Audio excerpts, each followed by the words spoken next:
Problems of controlled fusion. Controlled fusion में क्या समस्याएं आती हैं, आज हम इस विषय पर बात करेंगे। जैसा कि हमने पिछले कुछ वीडियोस में डिस्कस किया था कि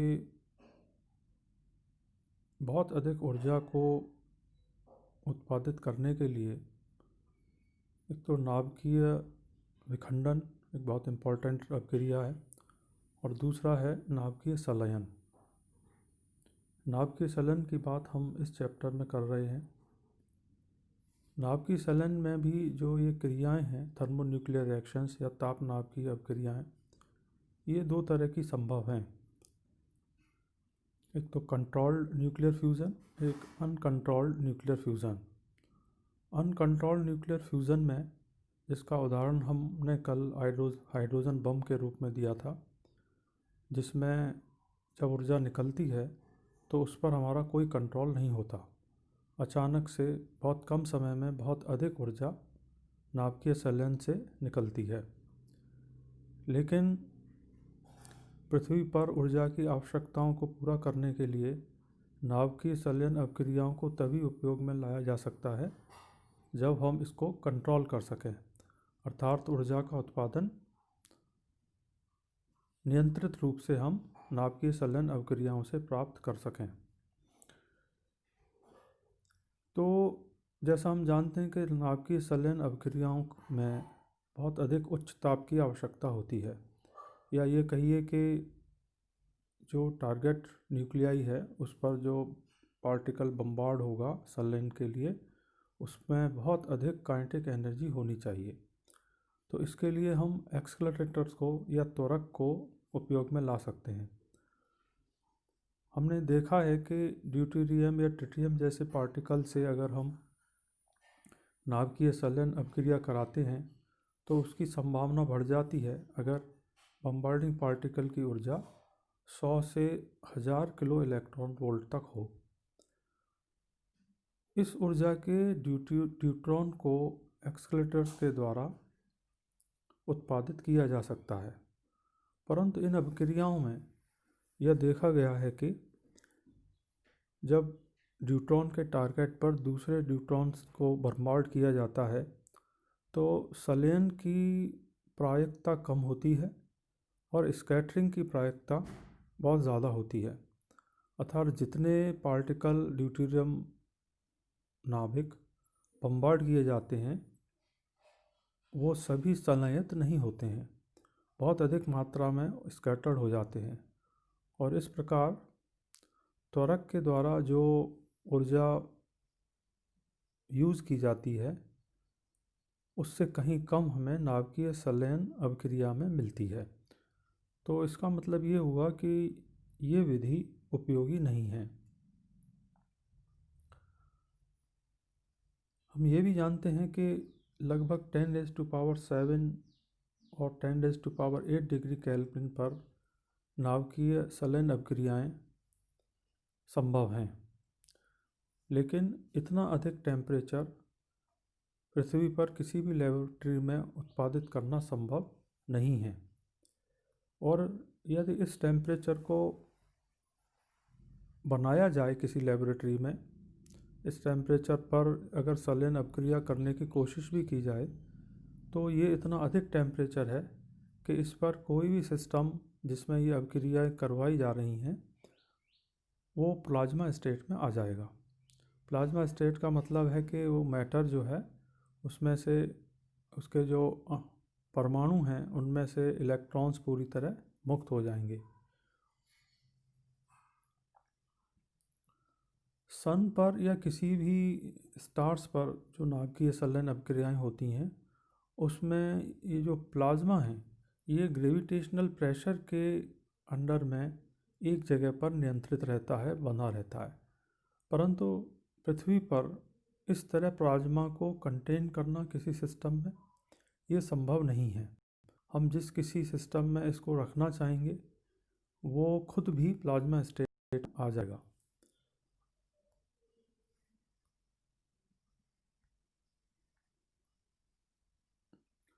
तो हम कह सकते हैं कि in laboratory no material wall can retain plasma because at such high temperatures all substances on earth will get vaporized. हालांकि इस प्लाज्मा को कंटेन करने के लिए इस समय विश्व में बहुत सारी रिसर्च हो रही हैं और मैग्नेटिक बोतल जैसे कुछ विधियां का डिस्कवर किया गई हैं जिसके अंदर ऐसे प्लाज्मा को नियंत्रित करके रखा जा सकता है, जिसके बारे में हम डिटेल में विचार विमर्श अगले वीडियो में करेंगे। Attempts have also been made to design apparatus where the plasma once produced can be contained away from the walls of the tube by magnetic fields at the temperature required for fusion reaction to proceed. Another requirement for the controlled release of thermonuclear energy is that the reaction be self-sustaining. एक जो दूसरी प्रमुख आवश्यकता है नाभिकीय संलयन अभिक्रियाओं से ऊर्जा के उत्पादन की कंट्रोल्ड तरीके से, वो ये है कि ये अभिक्रियाएं स्वपोषित होनी चाहिए। एक बार जब हमने नाभिकीय संलयन अभिक्रियाओं को शुरू कर दिया ऊर्जा देकर, तो आगे की अभिक्रियाओं के लिए ऊर्जा की पूर्ति स्वयं नाभिकीय संलयन अभिक्रियाओं द्वारा ही की जानी चाहिए, न कि बाहर से ऊर्जा देकर। Once the plasma temperature has reached the point at which fusion occurs at an appreciable rate, then energy released in fusion must be high enough to maintain the temperature. The rate of energy generated should always be greater than the rate of loss of energy. ये एक basic सिद्धांत है इसका कि अगर हम ये चाहते हैं कि नियंत्रित नाभिकीय संलयन अभिक्रियाओं से हमें लगातार ऊर्जा मिलती रहे, तो नाभिकीय संलयन अभिक्रियाओं में जो ऊर्जा का उत्पादन हो रहा है, जितनी ऊर्जा हमको मिल रही है, वो ज़्यादा होनी चाहिए वनस्पति के उस ऊर्जा के जो हम इन संलयन अभिक्रियाओं को दे रहे हैं। Such problems have not been completely solved, yet work in this direction is under progress in various countries, with only a partial success of confining hot and dense plasma only for a few microseconds as compared to milliseconds that are probably necessary for fusion reaction to proceed in a practical way. Nowadays, laser beams have been employed to induce fission. इस समस्या के समाधान के लिए बहुत सारी research विश्व में इस समय हो रही हैं और फ्यूज़न के लिए जैसे हमने बात की कि बहुत अधिक हाई टेम्परेचर चाहिए, तो उसके स्थान पर लेज़र बीम का उपयोग भी करने की कोशिश की जा रही है किसी भी न्यूक्लियर फ्यूज़न रिएक्शन को स्टार्ट करने के लिए। एक बात यहाँ ध्यान रखने की है कि fusion reactor does not leave behind as in fission reactor radioactive waste. Fission की अभिक्रियाओं में जहाँ रेडियो एक्टिव वेस्ट निकलता है जो मानव के लिए बहुत अधिक हानिकारक है, वो स्थिति फ्यूज़न रिएक्टर में नहीं होती। इसमें इस तरह का कोई भी रेडियो एक्टिव वेस्ट नहीं निकलता।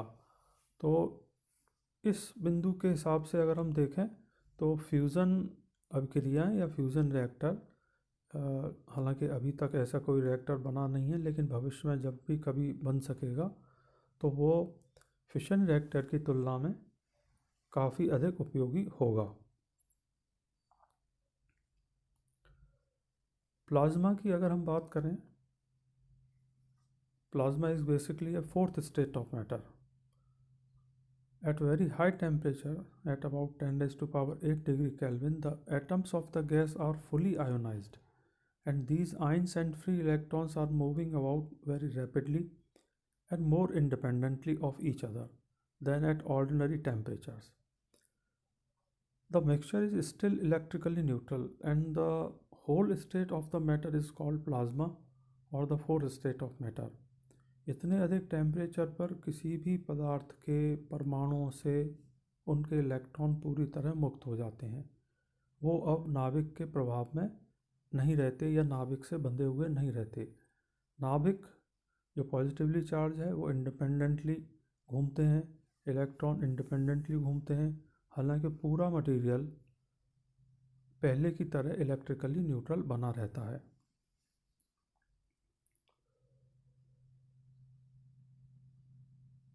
This type of matter, I mean plasma, content in the stars and galaxy is largely in this state. Plasma are good conductors of electricity and are strongly affected by magnetic fields. Depending upon the degree of ionization, a plasma is classified as weakly ionized, moderately ionized, and fully ionized. Artificially, plasmas can be produced by heating gases to above 50,000 degrees centigrade until all electrons are detached from the atoms of the gases, or by applying a voltage across a tube containing the gas or a vapor at a low pressure. Thank you.